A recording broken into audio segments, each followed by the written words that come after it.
Hey everyone, welcome back to our series Know About Your India. As we are discussing about Bihar state, हम लोगों ने अपनी पिछली video में बिहार की ओवरव्यू को देखा था, बिहार कैसा है, बिहार की फिजियोग्राफी को देखा था, बिहार की रिवर्स के बारे में भी इवन हम लोगों ने पढ़ लिया था।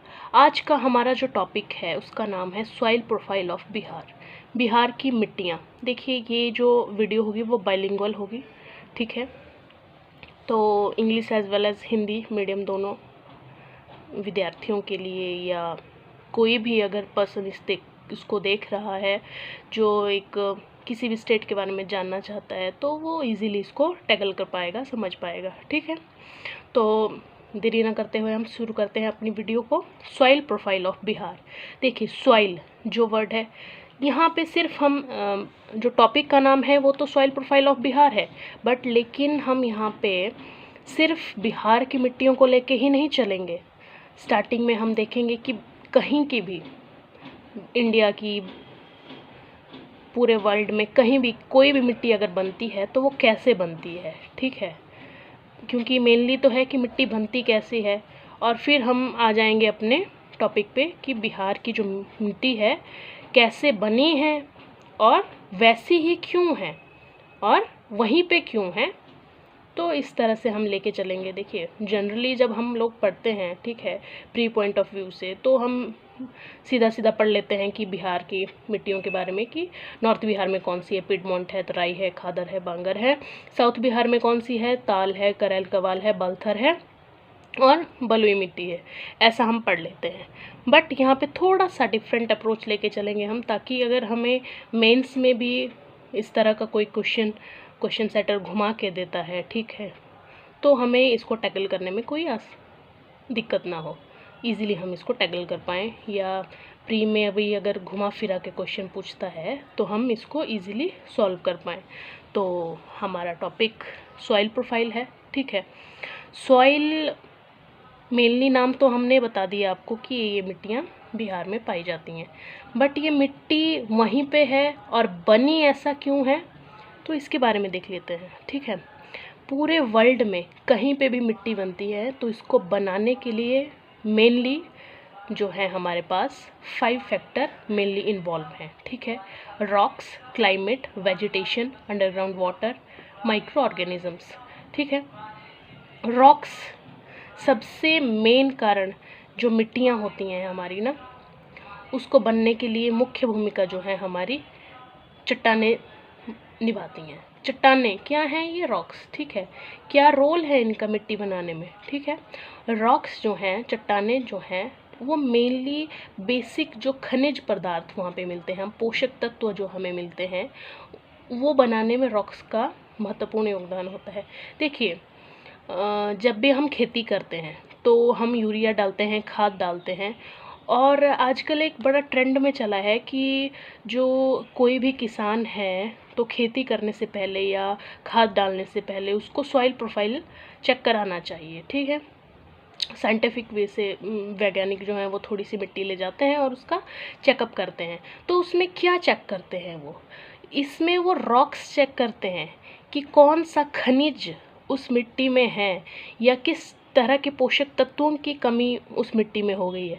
तो देखिए अब जो चट्टानें वहाँ पे होगी उस एरिया में, ठीक है, अगर पूरे भारत की ही बात कर ली जाए, ठीक है, तो हमारे सबसे नॉर्थ वाले पोर्शन में हिमालय रीजन है, और हम देखते हैं ये वाला रीजन जो है हमारा राजस्थान वाला रीजन है, डेजर्ट वाली सॉइल है, ठीक है। और गंगेटिक प्लेन में एलुवियल सॉइल पाई जाती है मेनली, और जो हमारा नीचे वाला प्रायद्वीपीय पठार है या प्लेटू रीजन है वहाँ पे ब्लैक सॉइल, रेड सॉइल इत्यादि पाई जाती है। तो वो ऐसा पूरे भारत में अलग अलग तरह की सॉइल क्यों पाई जाती है आखिर, वो इसीलिए पाई जाती है क्योंकि वहाँ पे अलग अलग तरह की जो चट्टानें हैं, ठीक है। यहाँ पे सिर्फ चट्टानें ही भूमिका निभाती नहीं है। क्लाइमेट, वहाँ का क्लाइमेट कैसा है, सारे भारत का क्लाइमेट या सारे वर्ल्ड का क्लाइमेट एक जैसा तो नहीं है, अलग अलग जगह में अलग अलग तरह का क्लाइमेट है। तो climate is also a major playing a major role in formation of soil, ठीक है। वेजिटेशन वहाँ पे कैसी जो है वो वेजिटेशन है, कैसे पेड़ पौधे हैं, ठीक है, वो भी महत्वपूर्ण भूमिका निभाते हैं। वेजिटेशन का क्या काम है सॉइल फॉर्मेशन में? हमारी सॉइल में कितना ह्यूमस है, ठीक है, वो हम वेजिटेशन से, अगर वहाँ पे अच्छी वेजिटेशन होती है तो हमारी सॉइल जो होती है वहाँ पे ह्यूमस की अच्छी मात्रा होती है। और क्लाइमेट से क्या बनता है? देखिए, कोई भी मान लो ज़मीन पे, ठीक है, ज़मीन पे कोई भी पत्ता, जानवर, चील, कौआ जो भी है वो मर गया, वो फेंक दिया हमने, ठीक है, जब तक वो डिकम्पोज नहीं होगा, वहाँ का जो कैसा क्लाइमेट होगा उसके हिसाब से वो डिकम्पोज होगा। अब हम बात करेंगे कि डिकम्पोज होने के लिए तो माइक्रो ऑर्गेनिज़म की ज़रूरत होती है। तो कौन से क्लाइमेट में कैसा माइक्रो ऑर्गेनिज़म होगा, वो मेनली कहाँ से लिंक हो रहा है? देखिए, कोई भी ज़मीन है मान लो, वहाँ पे क्या बोलते हैं, कोई भी मान लो जानवर, गाय भैंस मर गई, ठीक है, गाय भैंस हमने ऐसे फेंक दी, ठीक है, तो उसको सड़ाएगा, गलाएगा, खाएगा कौन? चील, कौए, ठीक है, माइक्रो ऑर्गेनिज़म्स जो उसको ख़त्म करेंगे, ठीक है। वो माइक्रो ऑर्गेनिज़म उसी जगह पे कैसे होंगे वो कौन डिसाइड करेगा? वहाँ का क्लाइमेट डिसाइड करेगा कि कौन से क्लाइमेट में कैसे माइक्रो ऑर्गेनिज़म होंगे। ये सारा देखिए, सिर्फ कोई भी जगह की वेजिटेशन है, कोई भी जगह की सॉइल है, वो सिर्फ एक फैक्टर से लिंक नहीं होती है, इसमें सारे फैक्टर इन्वॉल्व होते हैं, ठीक है। तो कोई भी सॉइल कैसे बन गई? रॉक्स, इससे हमें पता चलता है कि कौन से खनिज उस मिट्टी में होंगे, और खनिजों को जो है अगर कमी हो जाए हमारी मिट्टी में तो हम सॉइल प्रोफाइलिंग कराते हैं अपनी मिट्टी की।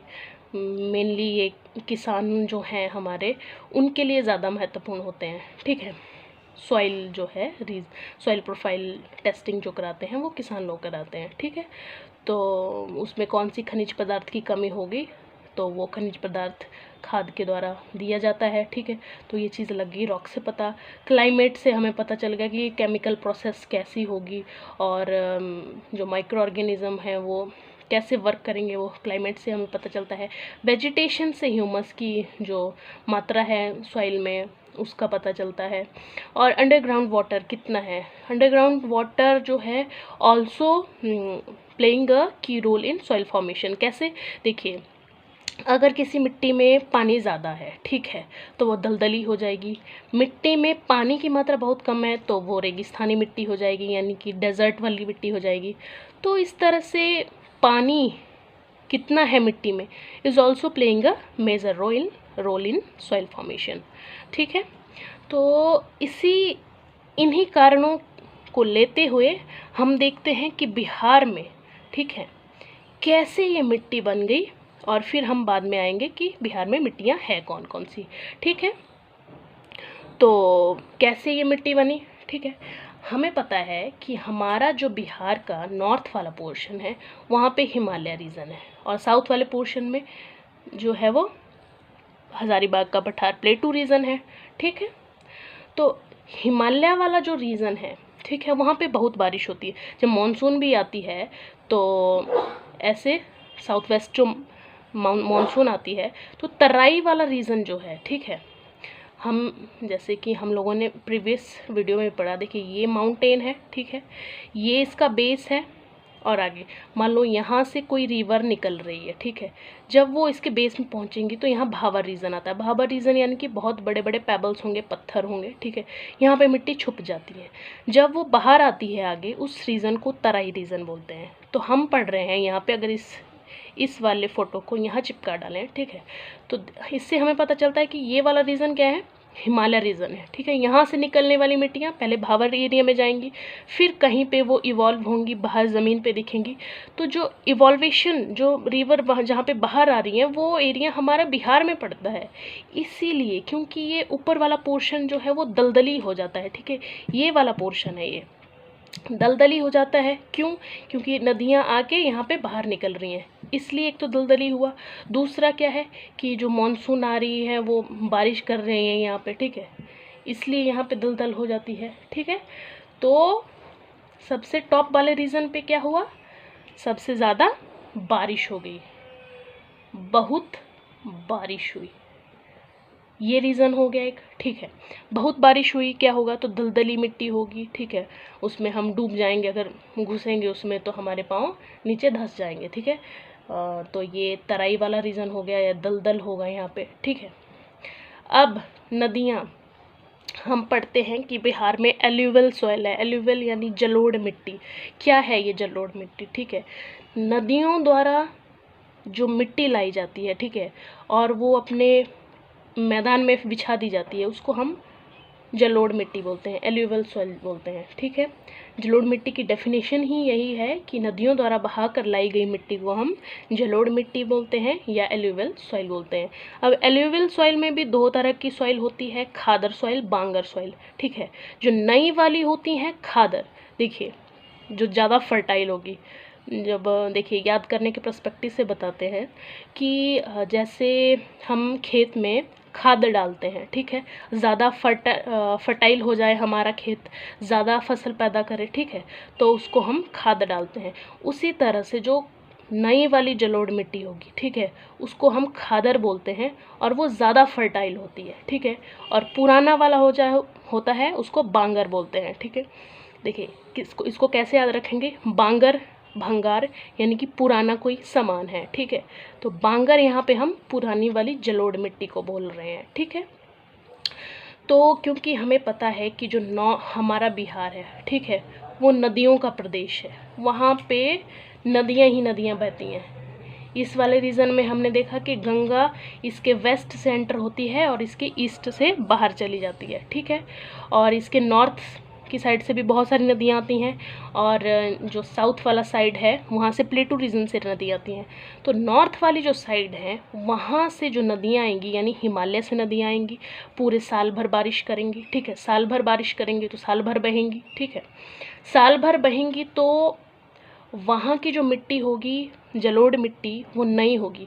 ऐसा नहीं है कि नीचे वाले पोर्शन में जलोढ़ मिट्टी नहीं होगी, नीचे वाले पोर्शन में भी जलोढ़ मिट्टी होगी, बट जो नॉर्थ इंडिया वाला नॉर्थ बिहार वाला जो पोर्शन है, ठीक है, वो ज़्यादा बाढ़ क्रिएट करेगी, ज़्यादा उसमें पानी होगा, ठीक है। ज़्यादा पानी होगा तो खादर वाला रीज़न जो होगा, ठीक है, वो ज़्यादा होगा, ठीक है। जलोढ़ मिट्टी हमने देख लिया कि दो तरह की, खादर और बांगर। खादर जो नई वाली होती है और बांगर जो पुरानी वाली होती है।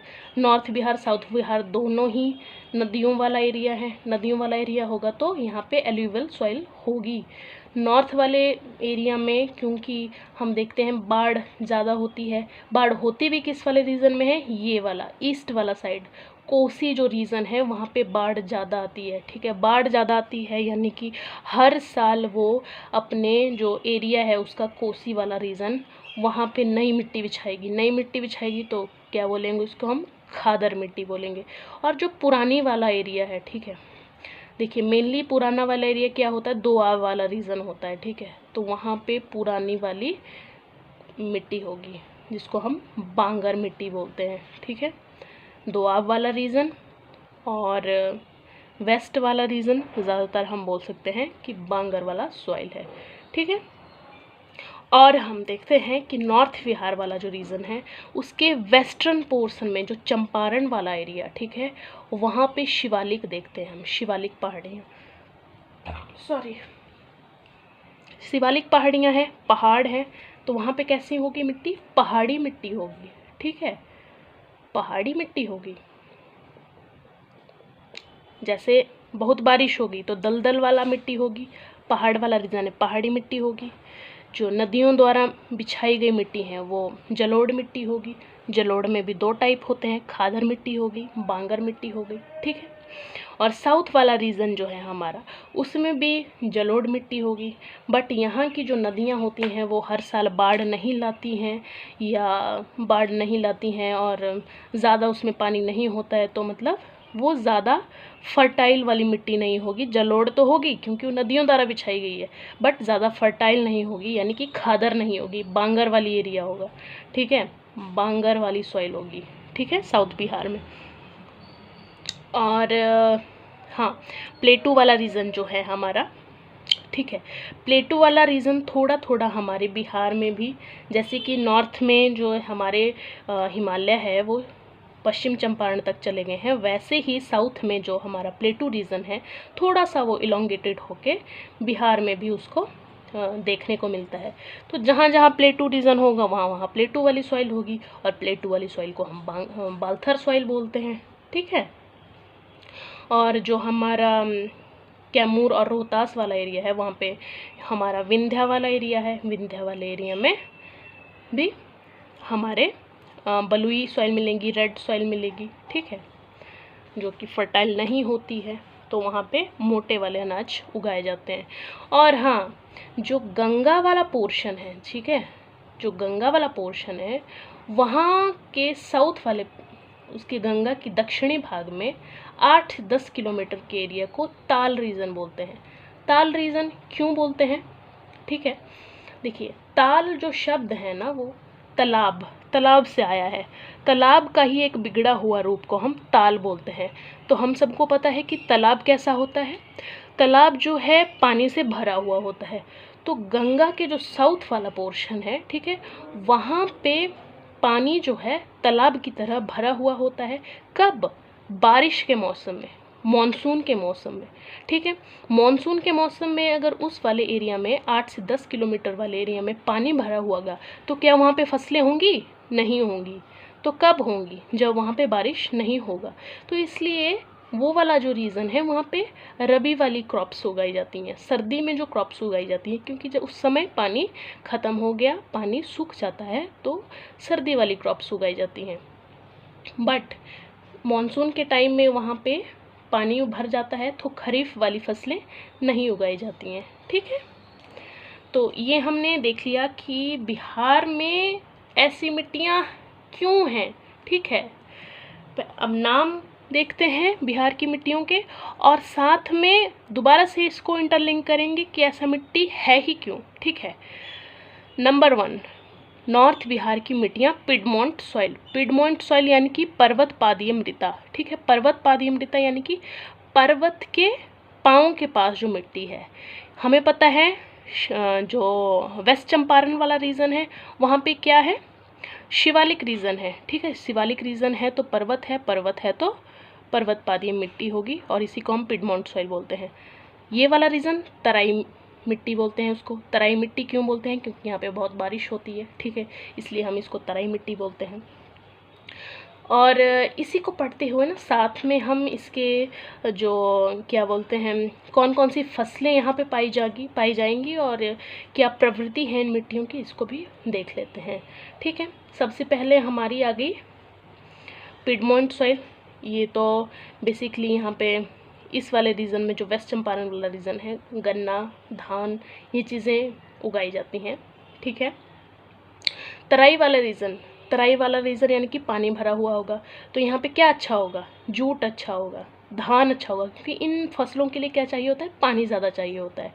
ठीक है, पटसन इत्यादि अच्छा होगा। ठीक है, ये वाला तराई वाला रीजन हो गया। खादर रीजन, खादर और बांगर मैंने बोला दोनों एल्यूवियल सॉइल के रीजन है। ठीक है, खादर में क्योंकि ज़्यादा फर्टाइल मिट्टी होगी, तो क्या होगा? जितनी भी हमारी क्रॉप्स हैं, गेहूँ, धान, पटसन, जूट, ये चीज़ें जो वैल्यूएबल हैं, खाने वाली चीज़ें, ये सारी हमारे इस रीजन में होगी, खादर वाले रीजन में। ठीक है, बांगर रीजन क्योंकि अगर उसमें हम सिंचाई की व्यवस्था अच्छी से कर दें तो वो खादर की ही तरह व्यवहार करती है, और अच्छे से फर्टाइल होके जो है वो अच्छी फसलें उसमें उगाई जा सकती हैं। ठीक है, बांगर रीजन जो है, हाँ, बेसिकली उसमें भी जूट, शुगर केन और अरहर इत्यादि उगाई जाती है। और खादर वाले रीजन में हम वीट, राइस, ग्राम, मेज़, ये सारी चीज़ें उगा सकते हैं। ठीक है, और अब आ जाते हैं ताल वाला रीजन मैंने बोला क्योंकि वो गर्मी के मौसम में जो है वो पानी भर जाता है उसमें, मानसून के एरिया में, मानसून के टाइम पे, तो खरीफ वाली फसल नहीं उगाई जाएगी, रबी वाली फसल उगाई जाएगी। क्योंकि ताल रीजन देखिए पानी से भरा हुआ रीजन है, मिट्टियों द्वारा, नदियों द्वारा लाया गया, उसमें मिट्टी भर जाएगी। ठीक है, तो बहुत ही फर्टाइल होती है। ठीक है, फर्टाइल होती है, बट उसमें खरीफ फसल उगाई नहीं जा सकती। क्यों नहीं उगाई जा सकती? क्योंकि वहाँ पे पानी भरा होता है। बट रबी वाली फसल इसमें बहुत अच्छी और बहुत ज़्यादा मात्रा में फसल पैदा होती है। और ये वाला रीजन करैल कैवाल मिट्टी बोलते हैं इसे। ये एल्यूवियल का ही एक प्रकार है। जैसे कि हम एल्यूवियल की जो नॉर्थ इंडिया में हम एल्यूवियल को बांगर और खादर बोलते थे, ठीक है। तो उसी तरह बांगर वाला एरिया है साउथ बिहार में भी। जो नॉर्थ बिहार का रीजन है उसमें बांगर को हम बालसुंदरी बोलते हैं नॉर्थ बिहार में, और साउथ बिहार में जो बांगर वाला एरिया है उसको हम करैल कवैल बोलते हैं, ठीक है। ये बेसिकली ज़्यादा फर्टाइल रीजन नहीं है, ठीक है, फर्टाइल रीजन नहीं है। और तो इसमें क्या हो गया, मोटे वाले अनाज उगाए जाते हैं मेनली, ठीक है। मेज़ हो गया, ज्वार हो गया, ये वाली रीजन, ठीक है। और जो हमारा गया प्लेटू वाला रीजन, प्लेटू वाले रीजन की जो मिट्टियाँ हैं उसको बलथर सॉइल बोलते हैं, रेड सॉइल, ठीक है। अगर उस रेड सॉइल में पानी मिला दिया जाए तो येलो में कन्वर्ट हो जाती है।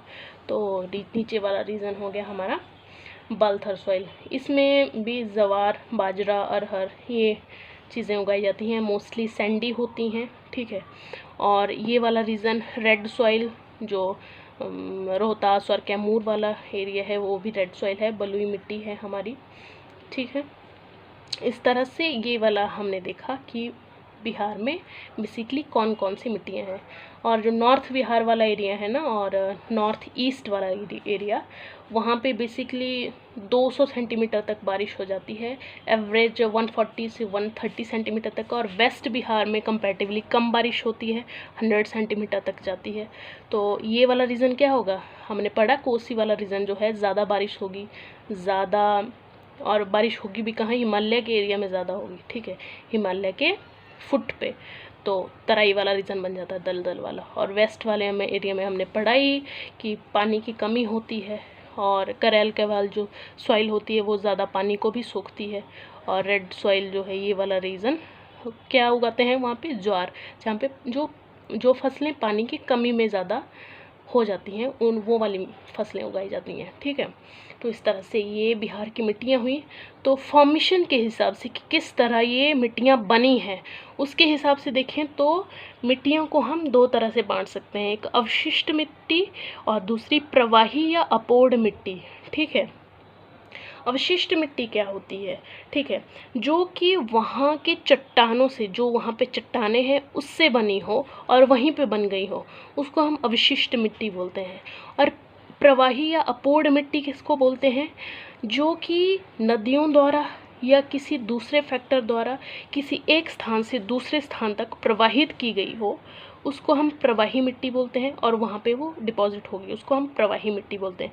तो नॉर्थ बिहार वाला जो हमारा एरिया है उसमें बेसिकली क्या है, प्रवाही मिट्टी है, क्योंकि सारी गंगा द्वारा या गंगा की सहायक नदियों द्वारा बहाई गई मिट्टी है, ठीक है। तो एल्यूवियल सॉइल, उसको हम प्रवाही मिट्टी बोलते हैं। तो एग्जाम्पल में इसके एल्यूवियल सॉइल आ जाएगी, और प्रवाही मिट्टी के बेसिकली नॉर्थ बिहार में। और अवशिष्ट मिट्टी कहाँ होगी, एक तो हमारे प्लेटू रीजन में, ठीक है, और दूसरी क्या है, पिडमोंट सॉइल को भी हम बोल सकते हैं, क्योंकि वो भी क्या है, पर्वत वाली ही मिट्टी है, रॉक से ही बनी है और वहीं पे बनी हुई है। तो इसका एग्जाम्पल पिडमोंट सॉइल को भी हम ले सकते हैं।